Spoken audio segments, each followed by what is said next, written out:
कि मंदिर से जाते समय नंदी के कानों में, बहुत सुंदर प्रश्न है आपके, बहुत भाव से और आनंद से आपने करा, और जनमानस के कल्याण के प्रश्न है ये, केवल आपके लिए नहीं है, ये सबके लिए इतने जोरदार प्रश्न हैं। जो गलती भी करते होंगे तो उसको सुधार सकते।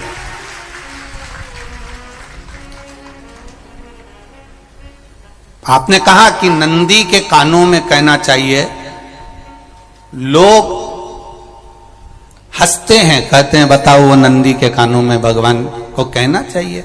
वैसे तो हम आपको एक बात बता दें कि दुनिया के लोग किसी दूसरे धर्म की कभी हंसी नहीं उड़ाते। दुनिया के लोगों को दूसरे का धर्म अच्छा लगता है। दुनिया के लोग सबसे ज्यादा हंसी उड़ाते हैं तो हमारे सनातन धर्म की ही उड़ाते हैं, और जी खुद उड़ाते हैं, दूसरा उड़ाने वाला नहीं होता। दूर के ढोल हमें समझ में आते हैं, उसका धर्म हमें समझ में आ गया, उनका क्या है, ऐसा है, आओ कुछ नहीं, उनके धर्म में ऐसा है, कितना आनंद हमें दूसरे के धर्म में लग रहा है, और हमारा सनातन धर्म हमको बुरा लगता है। हमारे सनातन धर्म हमें बुरा लगने लगा। अरे भाई, लोग कहते हैं कि नंदी के कान में कहते हो, ये कोई हमारे पुराणों में या शास्त्रों में लिखा है? जितनी भी शिव महापुराण के अंतर्गत चाहे उपाय जो बताए जाते हैं कि बेलपत्री ऐसे चढ़ाना, काली मिर्च ऐसे चढ़ाना, चावल ऐसे चढ़ाना, धतूरा का क्या महत्व है, शमी के पत्ते का क्या महत्व है, बेलपत्री के पत्ते का क्या महत्व है, ये जितनी भी बातें बताई जाती हैं ये सब पुराण के अंतर्गत से बताई जाती है। अब दुनिया के लोग इसको चाहे टोटका कह दें, चाहे दुनिया के लोग इसे टोना कह दें, पर पुराण से हटकर कुछ नहीं।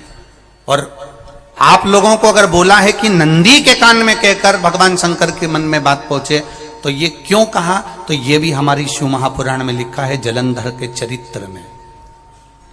कोई आपसे कहे कि नंदी के कान में बोलने से क्या होता है, ये जलंधर का चरित्र कह रहा है। मां पार्वती जी का हस्त कमल पकड़कर जलंधर लेकर जाने लगा।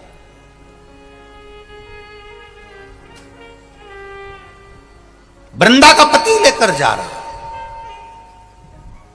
वृंदा तो भगवान की भक्ति में लीन रहती थी, उसको तो जलंधर को सबसे ज्यादा तकलीफ थी नारायण से, पर शिव के पास आ गया, क्योंकि ईर्षा प्रवृत्ति, अभी कथा में कहा, कोई कोई ऐसा होता है जिसको तुमसे बेर नहीं होता तो भी अंदर से ईर्षा जाग जाती है। कोई कोई ऐसा होगा जिसको अंदर से ईर्षा जागती है, अपने आप अंदर से ईर्षा जागती है, उसका कोई बेर नहीं, पर ईर्षा जाग गई, भीतर से ईर्षा जागा। ना आप उससे मिले हो, ना कभी वो आप उसके सामने बैठे हो। कई लोग किसी ना किसी की बुराई करते हैं तो हम लोग पूछ भी लेते हैं, क्यों साहब उनसे मिलकर आए हो क्या तुम? कभी नहीं मिल किया है, कभी उनका सामना हुआ नहीं हुआ, तो फिर बुराई क्यों कर रहा? एक ने कर दी थी इसलिए हमारे ध्यान में था तो हमने भी कर दी। लो, वो कुआं में डूब के मरेगा तो तू भी मरेगा का? नहीं। नंदी सामने बैठा है, गणेश जी को मालूम पड़ गया, कार्तिकेय को मालूम पड़ गया, मां पार्वती जी का हस्त कमल जलंधर ने पकड़ लिया और लेकर चला। मालूम पड़ गया, तब नहीं रहा गया। गणेश जी को क्रोध आ गया और गणेश जी महाराज आए, शिव जी को जगाने लगे, पिताजी पिताजी पिताजी कर कर जगाया, उठो पिताजी, पिताजी उठिए, पिताजी जागिए, पिता को जगा रहे हैं। भगवान शंकर नहीं उठे, तप में लीन थे। क्या करें हम? जलंधर के पास में इतना बल है, इतना बल है, और पिता की आज्ञा नहीं होगी तो हम कैसे मार देंगे इसको? मारने को तो हम मार दें। मां ने आज्ञा करी थी कि जलंधर उसको तारकासुर को मार दो, तो कार्तिकेय ने तारकासुर को मार दिया।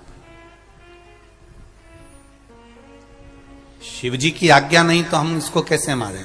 क्या करें? सब कुछ गणेश जी ने देख लिया, शंकर जी के ऊपर बहुत बहुत बहुत बहुत प्रार्थना कर कर देख ली पर शंकर जी नहीं जागे। तब आखिरी में विनायक ने, गणेश ने, जितने लोग आस्था चैनल पर कथा सुन रहे हैं, जितने लोग फेसबुक यूट्यूब पर कथा सुन रहे हैं, इस बात को याद रखना कि नंदी के कान में कहने से क्या होता है वो ये इस कथा से सीख लेना। आखिरी में गणेश जी को लगा किसको कहूं, शंकर जी भी तप में हैं, नंदी भी तप में हैं, मैं किसको कहूं। शिव जी को कह के कर थक गया, पिताजी को बोल बोल कर थक गया, पिताजी जागते नहीं। अब मैं किसको कहूं ये बात, किससे कहूं।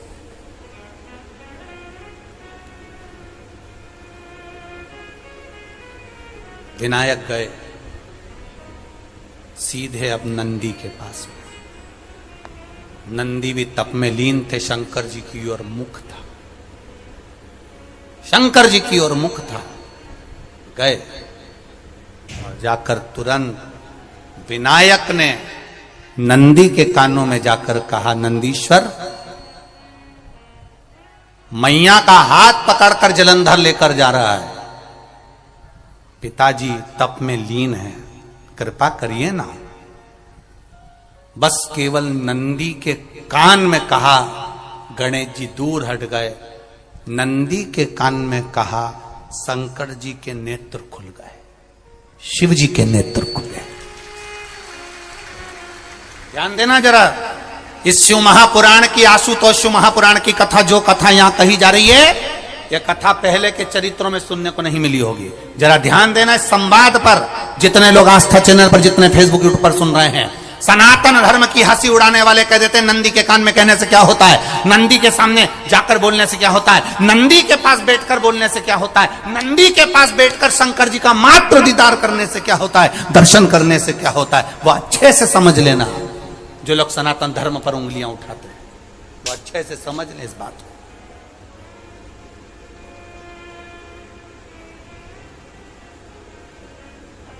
क्या होता है,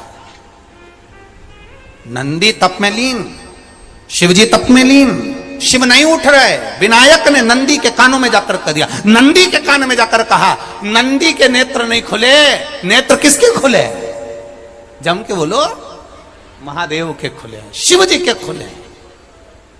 ये मन का तार, नंदी शंकर की आराधना कर रहे थे, शिव अपनी भक्ति में डूबे थे। यहां कहा, यहां पहुंचा, जो दिल में था उस तक बात पहुंच गई। नंदी के दिल में शिव थे, तुम कहे, नंदी ने शंकर तक बात पहुंचा दी। वो सूत्र जो बंधा था दिल से दिल तक का, वो पहुंच गया। वो सूत्र जो दिल से दिल तक बंधा हुआ था, मन से बंधा हुआ था, खबर वहां तक पहुंच गई, खबर पहुंच गई। उसको जानो, लुटाइए, ये मौका मिला है आनंद का, दिल से प्रेम लुटाओ। नंदी से कहा, नंदी ने देवादिदेव महादेव से नहीं कहा, केवल नंदी आंख बंद कर कर बैठे थे। कहते से ही भगवान गणेश के शब्द शिव जी तक पहुंच गए, शिव जी के नेत्र खुल गए और उन्होंने जलंधर के पास पहुंचकर पार्वती जी का हस्त कमल छुड़वाया। जरा विचार करिएगा, आप नंदी से कहते हो मेरे महादेव तक बात पहुंच जाती है, आपको केवल नंदी से प्रेम से कहना है, नंदीश्वर मेरे बाबा, ए मेरे बाबा, आप रोज शिव जी को लेकर भ्रमण पर निकलते हो, मुझे बहुत दुख है, आप मेरे दुख को मिटाने के लिए मेरे दरवाजे पर क्यों नहीं आते। नंदीश्वर से कहा, शिव जी तक बात पहुंच जाएगी, शंकर के नेत्र आपके लिए खुल जाएंगे और महादेव आपके यहां खड़ा मिलेगा, मेरा महादेव आपके पास में खड़ा मिलेगा। आशुतोष महापुराण की कथा कहती है, लोग कहते हैं नंदी को कहने से क्या होता है, ये शिव तत्व की कथा आशुतोष शिव महापुराण कह रही है। कहा वहां तक पहुंचा, दिल से दिल का कंठ। जो भगवान नंदी के कानों में कुछ कहकर आते हैं, बोले हो कभी, सीधे बोल देते हो क्या जाकर? नंदी के कानों में कहने का भी एक तरीका है, आप लोगों को मालूम होगा वो तरीका, नहीं मालूम?